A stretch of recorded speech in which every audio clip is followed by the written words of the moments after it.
पर पड़ा और अपने जीवन की अंतिम श्वासों को ले रहा है। तभी गुरु द्रोण के पुत्र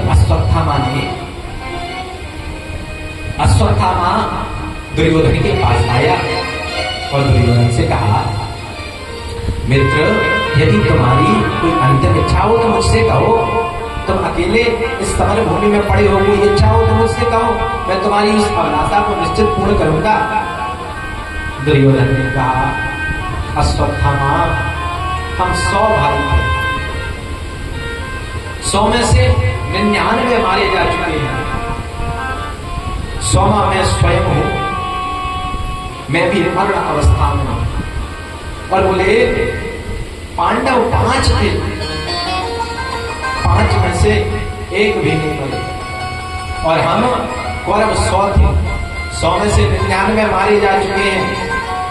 अरे अश्वत्थामा, यदि तुम उन 5 पांडवों में से किसी एक पांडव का भी वध कर सको तो मैं अपने प्राणों को बड़े प्रेम से त्याग सकूंगा। अश्वत्थामा ने कहा, मित्र दुर्योधन, मैंने तुम्हारा नमक खाया है, मैंने तुम्हारा नमक खाया है, तुम मेरे से एक पांडव के वध की बात करते हो। मैं तुम्हारे लिए 5 पांडवों का वध करने में सामर्थ्यवान हूं। अश्वत्थामा की इस गोप्य भक्ति को सुन प्रसन्न हो गया दुर्योधन, और महाराज दुर्योधन ने अपने दूसरे रक्त से अश्वत्थामा के मस्तक पर तिलक किया, तिलक लगा दिया। अब जैसे अश्वत्थामा के मस्तक पर दुर्योधन का दूसरे रक्त का तिलक लग गया तो मां क्या होगा? बोले अश्वत्थामा की बुद्धि बिगड़ गई महाराज अश्वत्थामा। और अश्वत्थामा वहां से उठ करके क्या किया? अश्वत्थामा ने एक वृक्ष के नीचे आकर के बैठ गया और विचार करने लगा। क्या विचार करने लगा? मैं पांडवों का वध कैसे करूं, मैं पांडवों को कैसे मारूं, विचार कर रहा है वृक्ष के नीचे बैठे बैठे। तभी उसने देखा कि रात्रि के अंधकार में उल्लू अपने घोंसले से निकला और कौवे के घोंसले में घुसा और उन कौवों के बच्चों को मारने लगा। यही से उसने शिक्षा ग्रहण करके अश्वत्थामा ने उल्लू को अपना गुरु बनाया। रात्रि के अंधकार में अश्वत्थामा हाथ में तलवार ले पांडवों के वध के लिए चल दिया।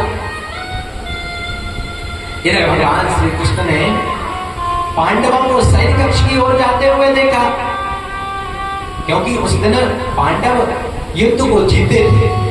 तो भगवान ने क्या देखा? बोले पांडव तो बोले सैन्य करने के लिए जा रहे हैं, सोने के लिए। तो भगवान आकर के कहने लगे, अरे भैया, जिसकी भगवान रक्षा करने वाले हो उसका कोई कुछ नहीं बिगाड़ सकता। जिसके साथ ठाकुर जी हो, जिसके साथ स्वयं भगवान हो, उसका कौन क्या बिगाड़ सकता है। तो पांडवों को सैन्य कक्ष की ओर भगवान ने जाते देखा तो भगवान ने पांडवों से कहा, अरे पांडवों, आज तो विजय की रात्रि है, आज सोना नहीं चाहिए, अब तो हमें क्या करना चाहिए? बोले अब तो हमें भगवान का सत्संग करना चाहिए। आज आप और हम युद्ध जीते हैं। बोले तो आज हमें इस रात्रि को महाराज ऐसे नहीं गुजारना चाहिए। तो इसमें क्या करना चाहिए? बोले इसमें भगवान का भजन करना चाहिए। जब भगवान श्री कृष्ण ने आज्ञा की तो पांडवों ने भगवान श्री कृष्ण की आज्ञा को स्वीकार करके सैन्य सुख का त्याग करके महाराज पांडव क्या करने लगे? बोले सत्संग करने लगे, भजन कीर्तन करने लगे। अब जैसे सत्संग प्रारंभ होगा तो सत्संग में द्रौपदी के महाराज नन्हे 5 बालक बैठे हुए थे। रात्रि हो गई थी, बहुत विलंब हो गया था, तो उन 5 बालकों को महाराज नींद आने लगी। आज क्या किया 5 बालकों ने? आज 5 बालक अपने कक्ष में नहीं बैठे, वो उन्होंने क्या किया? जो पांडवों वाला कक्ष था ना, जो राजा महाराजा के कक्ष होते थे, बड़े सुंदर होते थे। तो आज पांडवों के बालकों ने जाना कि आज क्यों ना कोई तो सत्संग में बैठे हैं।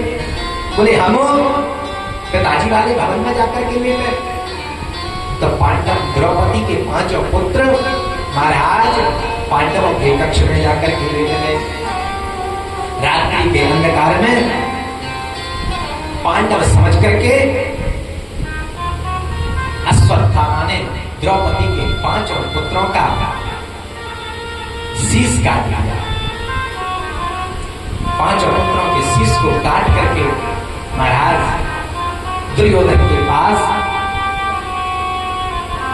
जाकर के अश्वत्थामा ने वह 5 शीश रख दिए।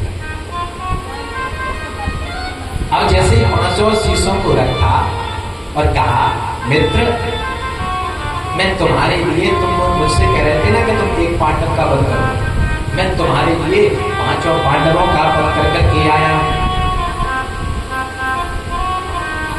लेकिन जब अश्वत्थामा ने कहा ना कि मैंने तुम्हारे लिए 5 पांडवों का वध कर दिया, तो दुर्योधन सोचने लगा, मेरे कौरवों की इतनी बड़ी विशाल सेना जब 5 पांडवों का वध नहीं कर सकी, तो अश्वत्थामा अकेले ने 5 पांडवों का वध कैसे कर दिया?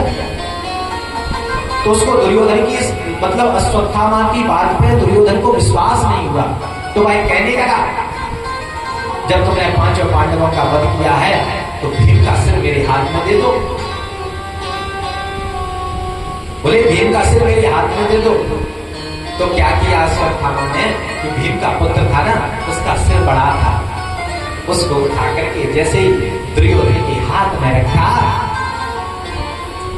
और दुर्योधन ने महाराज जोर लगा करके, जैसे जोर लगाया और उसको ऐसे दबाया, वो खचाक से फूट गया।